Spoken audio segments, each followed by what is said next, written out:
Sorry about the abrupt halt in my last video. The inking stopped working and Word crashed, so still, there we are. Can we just pick up where we've left off? So we're in the section 3 C++ skills and we're talking about the logical error. So the logical error, the program giving the wrong output, is concerned with this if statement here. So the if statement says, if I can just highlight for you, it says if number is more than 10, then output that is a small number.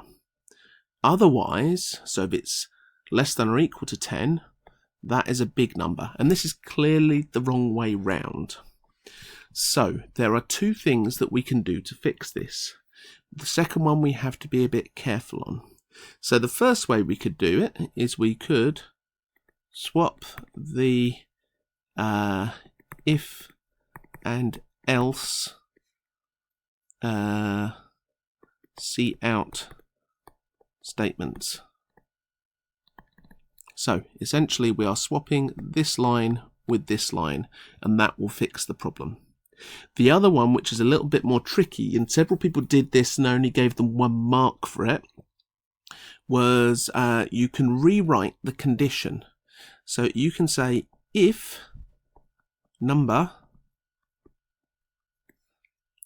less than or equal to 10, then do it.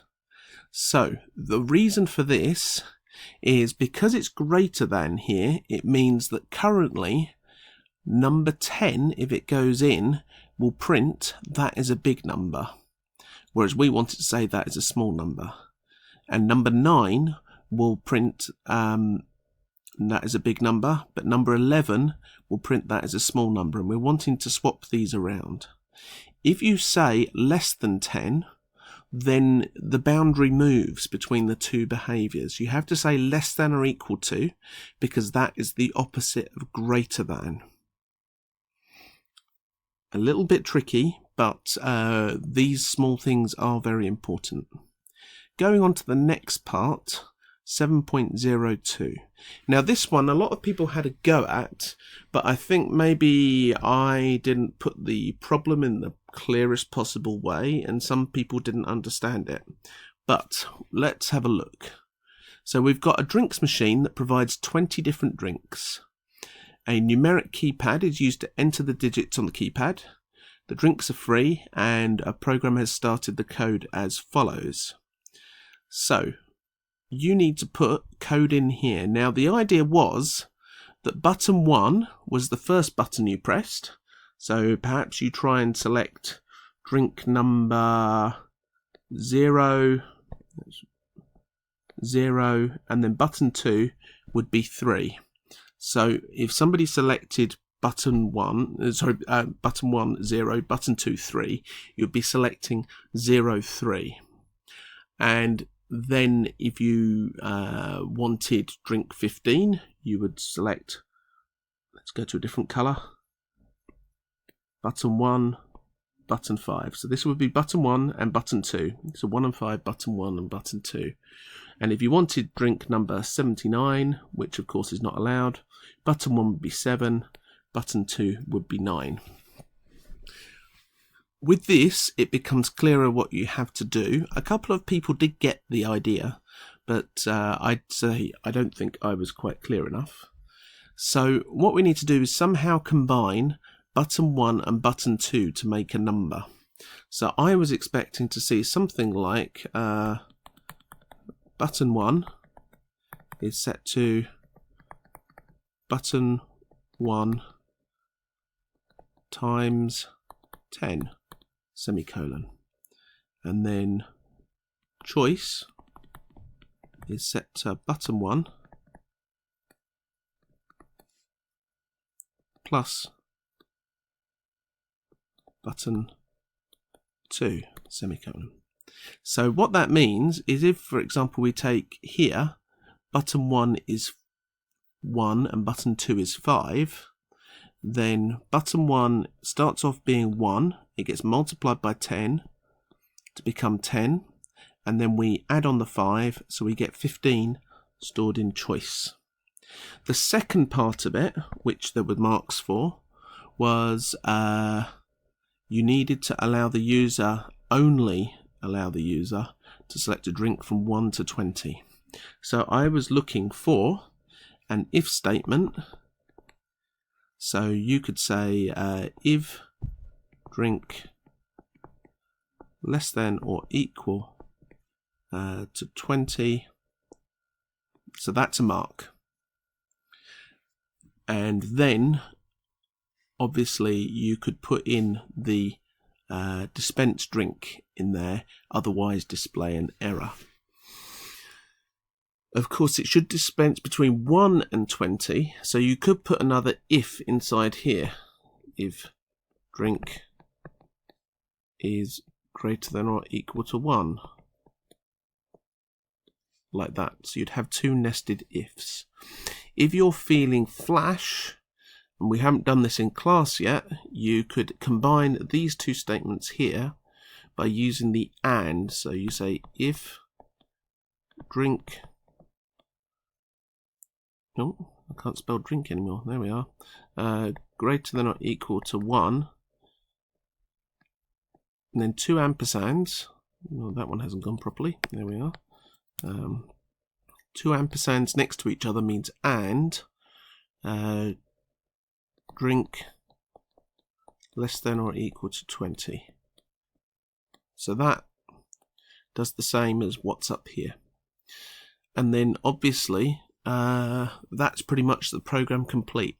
If you are feeling really flash, then instead of doing that, you could rewrite the whole thing to include a while true loop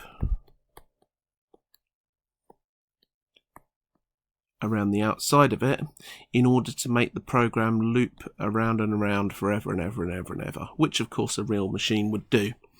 So there were quite a number of points in there, but just to review, first thing was combining the buttons, points for that. Having an if statement with a condition, points for that. Nesting an if statement, so you've got both conditions, points for that. And then looping if you need to loop around for points for that. Okay, so there are a number of things. Oh, and there was even a point for having CIN for button 2, was because we've only got the CIN for button 1. Last thing, what is a variable? A variable, in the most broad sense, associates, so pairs up, a name with a value. More correct terminology is identifier.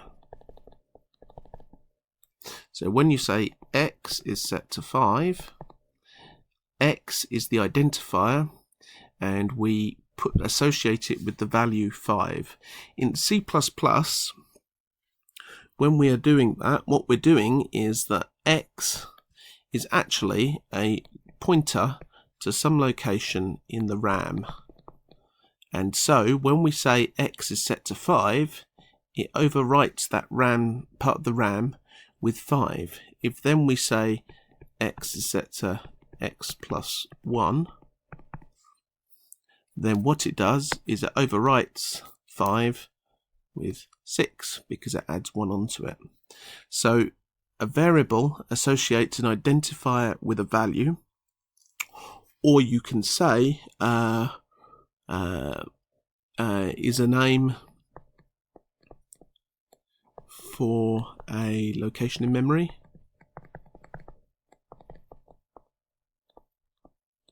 Easy as that. Data types. Using examples, what are data types? So you have int, float, string are data types.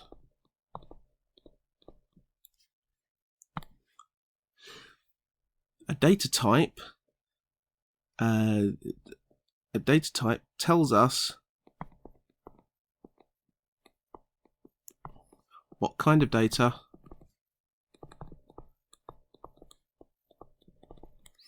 is in a variable. Again, more technically, if I come down the paper here, a data type tells C++ how to interpret the binary. So, for example, you might have at a particular location 0, 1, 0, 0, 0, 0, 0, 1. Now that is a byte's worth of information, and that could be a number. And if that's a number, then we interpret it as being 65. If on the other hand it's a character, then we interpret it as being capital A. So in a way, the data type is telling C++ how to interpret the binary that's in memory. We're going to do lots more on data types, so we should get this down. So that concludes the exam. I hope that you can see that a lot of what we've looked at, we have studied in class, and actually if you approach it systematically, then there's no reason why people can't do quite well at this. But we need to carry on practicing, and I want everybody to improve by at least, certainly those who found it quite difficult, by at least 10 marks for the next exam, which I'm going to set at the beginning of next half term because I think we need the practice. Okay, I hope that you enjoyed that, and yeah, get practicing.